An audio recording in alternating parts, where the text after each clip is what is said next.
नमस्कार, आप देख रहे हैं अपना पसंदीदा news channel India news Haryana और साथ में हूं आपकी कीर्ति कंसल। हम शुरुआत कर रहे हैं हरियाणा विशेष की। ई रजिस्ट्रेशन के माध्यम से तहसील कार्यालयों में भ्रष्टाचार पर अंकुश लगाने के बाद हरियाणा के मुख्यमंत्री मनोहर लाल ने आज एक और बड़ी पहल करते हुए भ्रष्टाचार का एक और अड्डा माने जाने वाले आरटीए कार्यालयों पर शिकंजा कसते हुए सभी जिलों में आरटीए सचिव के स्थान पर अलग से जिला परिवहन अधिकारी नियुक्त करने की घोषणा की है।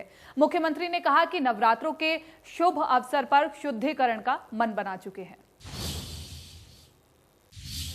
जिला परिषदों के मुख्य कार्यकारी अधिकारी के रूप में अलग से एचसीएस अधिकारी लगाने के बाद मनोहर सरकार दूसरे सुधार की ओर कदम बढ़ा चुकी है।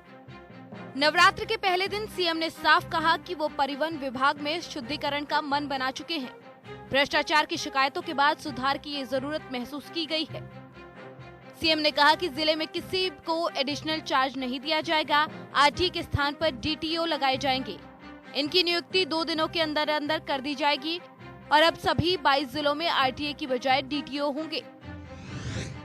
परिवहन विभाग में सुधार की योजना तैयार।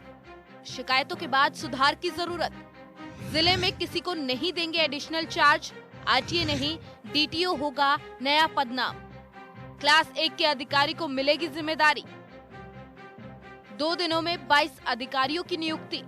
तुम पहले भी अलग अलग नामों से सुधार के कई कार्यक्रम करते रहे हैं, कभी सुशासन के नाम से, कभी एक और सुधार के नाम से बहुत कार्यक्रम ने किए हैं। जैसे पिछले दिनों में रजिस्ट्रेशन का काम जो रेवेन्यू डिपार्टमेंट का है उसमें एक आमूलचूल परिवर्तन किया हमने और लगभग 1.25 महीने रजिस्ट्रेशन का काम बंद रहा और आज एक सुचारू ढंग से वो सब चल पड़ा है। तो जो गलत काम करने वाले थे उनके ऊपर एक चेक लगा है।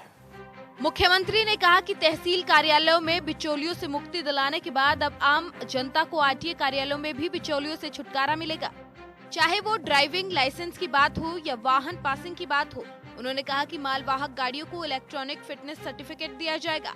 माल ढोने वाले वाहनों की फिटनेस की जांच करने के लिए रोहतक के बाद 6 और स्थानों अंबाला, करनाल, हिसार, गुरुग्राम, फरीदाबाद और रेवाड़ी में वाहनों के इंस्पेक्शन और सर्टिफिकेशन के केंद्र खोले जाएंगे।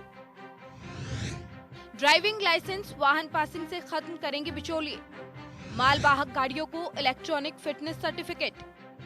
अंबाला, करनाल, हिसार, गुरुग्राम, फरीदाबाद, रेवाड़ी में इंस्पेक्शन एवं सर्टिफिकेशन सेंटर। सीएम ने कहा कि ड्राइविंग लाइसेंस भी योग्य लोगों का ही बनेगा। 11 जिलों में ऑटोमेटेड ड्राइविंग टेस्ट ट्रैक बनाए जाएंगे, जहां कंप्यूटरीकृत मशीनों से टेस्ट दिया जाएगा। सीएम ने कहा कि लाइसेंस बनाने के लिए दलाल के पास नहीं जाना होगा। कैथल, झज्जर के बहादुरगढ़, रोहतक, फरीदाबाद, नूंह, भिवानी, करनाल, रेवाड़ी, सोनीपत, पलवल और यमुनानगर में टेस्ट ट्रैक बनाए जाएंगे। ये सभी केंद्र 1 साल में खोले जाएंगे। इन पर 30 करोड़ रुपए की लागत आएगी। कंप्यूटरीकृत मशीनों से होगा टेस्ट। लाइसेंस बनाने के लिए दलाल की जरूरत नहीं। कैथल, झज्जर के बहादुरगढ़, रोहतक, फरीदाबाद, नूंह, भिवानी, करनाल, रेवाड़ी, सोनीपत, पलवल और यमुनानगर में टेस्ट ट्रैक 1 साल के भीतर खुलेंगे केंद्र। 30 करोड़ रुपए का किया गया प्रावधान। से व्हाट्सएप ग्रुप बने हुए हैं, जो ऐसे जो स्टाफ लोग, कर्मचारी हैं वो लोग, और इसमें बिचौलिए और ट्रांसपोर्टर्स के मालिक और ड्राइवर्स। कभी भी कोई मूवमेंट किसी अधिकारी की किसी सड़क पर होने लगती है तो वो जो ऑपरेटर है इस व्हाट्सएप ग्रुप का, वो कर्मचारियों के नज़दीक होता है। उसको इन्फॉर्मेशन मिलते ही सारे उस रूट पर ये जानकारी उनको मिल जाती है कि अब आरटीए आ रहा है या ये अधिकारी आ रहा है, ये छापे लगाएगा, ये रोकेगा, ओवरलोड रोकेगा, ये करेगा, वो करेगा। सब अलर्ट हो जाते हैं, गाड़ियों को साइड में लगा करके और साफ हो जाते हैं। तो इन व्हाट्सएप ग्रुप्स को भी डिस्करेज किया जाएगा। सीएम ने कमर्शियल गाड़ियों की ओवरटेकिंग को भ्रष्टाचार का मुख्य कारण बताया। उन्होंने कहा कि इस पर रोक लगाने के लिए सड़कों पर पोर्टेबल धर्म कांटे लगाए जाएंगे, जिससे गाड़ी चलाने वाले को पता नहीं लगेगा कि कब उसकी गाड़ी का वजन हो चुका है। साथ ही उन्होंने कहा कि इसके लिए 45 पोर्टेबल धर्म कांटे खरीद लिए गए हैं और इसकी सफलता के बाद पूरे प्रदेश में ऐसे ही धर्म कांटे लगाए जाएंगे।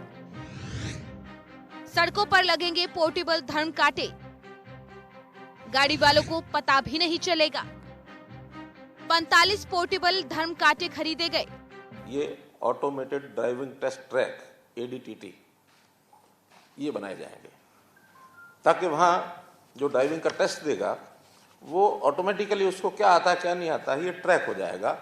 और ट्रैक होने के बाद जो ठीक व्यक्ति है, जिसको सारा टेस्ट पास जिसने किया है, उसी को लाइसेंस मिलेगा। अदरवाइज ऐसे ही किसी को लाइसेंस पकड़ा दिया, लाइसेंस लेते ही जाकर के वो सड़क पर जो एक्सीडेंट करने की वृत्ति तो क्या है वो हो ही जाता है उसे, क्योंकि वो सीखा हुआ नहीं है, खाली वो लाइसेंस ले जाता है। तो उसकी टेस्टिंग जो है इसको और ज़रा मजबूत की जाएगी और इन सब सेंटर्स पर भी 30 करोड़ रुपए लागत आएगी। मुख्यमंत्री ने यहां पर बताया कि अभी RTA कार्यालय में रजिस्टर्ड कमर्शियल गाड़ियों की संख्या लगभग 1.25 लाख है और RTA कार्यालय में कर्मचारियों की संख्या सिर्फ 627 है। उन्होंने एक ही साल में RTA कार्यालयों के लिए नई भर्ती करने की बात भी कही है। सीएम ने कहा कि DTO के पद पर सिर्फ IAS या HCS अधिकारी लगाने की बाध्यता नहीं होगी, बल्कि भविष्य में IPS, HPS या अन्य किसी विभाग के क्लास 1 अधिकारी को भी प्रतिनियुक्त किया जा सकेगा। चंडीगढ़ से विपिन परमार, इंडिया न्यूज हरियाणा।